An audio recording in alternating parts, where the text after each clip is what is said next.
ರಾಜ್ಯ ರಾಜಕೀಯದಲ್ಲಿ ಗದ್ದುಗೆ ಗುದ್ದಾಟ ದಿನದಿಂದ ದಿನಕ್ಕೆ ಹೆಚ್ಚಾಗ್ತಾ ಇದ್ದು ಈಗ ಈ ವಿಚಾರಕ್ಕೆ ಸಂಬಂಧಪಟ್ಟಂತೆ ಸ್ವಾಮೀಜಿಗಳು ಎಂಟ್ರಿ ಆಗ್ತಿದ್ದು ಗದ್ದುಗೆ ಗುದ್ದಾಟದಲ್ಲಿ ನಿರ್ಮಲಾನಂದ ಶ್ರೀ ಹೇಳಿಕೆ ಸಾಕಷ್ಟು ಸಂಚಲನವನ್ನ ಹುಟ್ಟು ಹಾಕಿದೆ. ಚುಂಚಶ್ರೀ ಹೇಳಿಕೆಗೆ ಸಿದ್ದರಾಮಾನಂದಪುರಿ ಶ್ರೀ ಪ್ರತಿಕ್ರಿಯೆಯನ್ನು ನೀಡಿದ್ದು ಈ ವಿಚಾರದಲ್ಲಿ ಮಠಾಧೀಶರ ಮಧ್ಯಪ್ರವೇಶ ಸೂಕ್ತವಲ್ಲ, ಮಧ್ಯಪ್ರವೇಶ ಮಾಡಿ ಗೊಂದಲ ಸೃಷ್ಟಿಸುವುದು ಸರಿಯಲ್ಲ. ಸಿದ್ದರಾಮಯ್ಯನವರನ್ನ ಎಂದೂ ಕುರುಬ ನಾಯಕ ಎಂದು ನೋಡಿಲ್ಲ. ಯಾವುದೇ ಮಠಾಧೀಶರು ರಾಜಕೀಯ ಮಾತನಾಡುವುದು ಸೂಕ್ತವಲ್ಲ ಅಂತ ಕಾಗಿನೆಲೆ ಶಾಖಾ ಮಠದ ತಿಂಥಣಿಯ ಸಿದ್ದರಾಮಾನಂದಪುರಿ ಶ್ರೀ ಹೇಳಿಕೆಯನ್ನ ನೀಡಿದ್ದಾರೆ.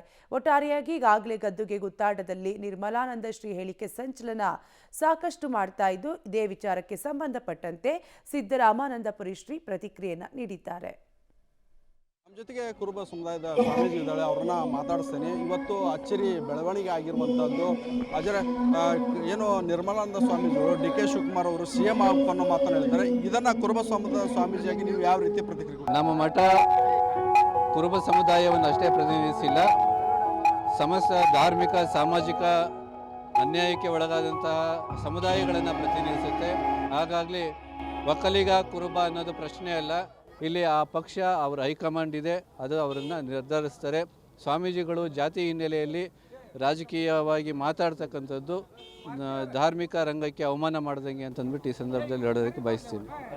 ಈ ಮಾತುಕತೆ ಈ ಸಂದರ್ಭದಲ್ಲಿ ಆಗಬೇಕು ಅಂದರೆ ಡಿ.ಕೆ. ಶಿವಕುಮಾರ್ ಅವ್ರಿಗೆ ಈಗಾಗಲೇ ಮಾತು ಕೊಟ್ಟಿದ್ರು, ಈ ರೀತಿಯಂಥ ಒಕ್ಕಲಿಗ ಸಮುದಾಯ ಈಗ ಭಕ್ತರು ಈ ರೀತಿಯಾದಂಥ ಒತ್ತಾಯ ಮಾಡ್ತಾರೆ ಅನ್ನೋ ಮಾತನ್ನು ಹೇಳಿರುವಂಥದ್ದು. ಹೀಗಾಗಿ ಸಿದ್ದರಾಮಯ್ಯ ಅವರಿಗೆ ಒಂದು ರೀತಿ ರಾಜ್ಯದ ಹಂಗೆ ಬರೋದಿಲ್ಲ. ಅವರು ಸ್ವಾಮೀಜಿ ಜನಗಳು ಒತ್ತಾಯ ಮಾಡ್ತಾರೆ ಅಂದ ತಕ್ಷಣ ಈಗ ನಾಡಿನ ಹಲವಾರು ಮಠಾಧೀಶರಿಗೆ ಅವರವರ ಶಿಷ್ಯರು ಒತ್ತಾಯ ಮಾಡ್ತಾ ಇರ್ತಾರೆ.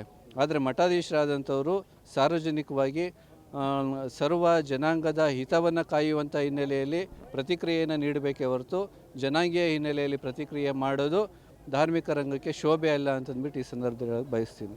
ಇದಿಷ್ಟು ಶ್ರೀಗಳ ಮಾತನ್ನು ಯಾವುದೇ ಕಾರಣಕ್ಕೂ ಕೂಡ ಏನು ರಾಜಕೀಯ ವಿಚಾರದಲ್ಲಿ ಶ್ರೀಗಳು ಮಾತನಾಡಬಾರ್ದು ಅನ್ನೋ ಮಾತನ್ನು ಹೇಳಿರುವಂಥದ್ದು. ಕ್ಯಾಮ್ರಾಮನ್ ನಾಗರಾಜ್ ಜೊತೆ ಪಬ್ಲಿಕ್ TV ಹಾವೇರಿ.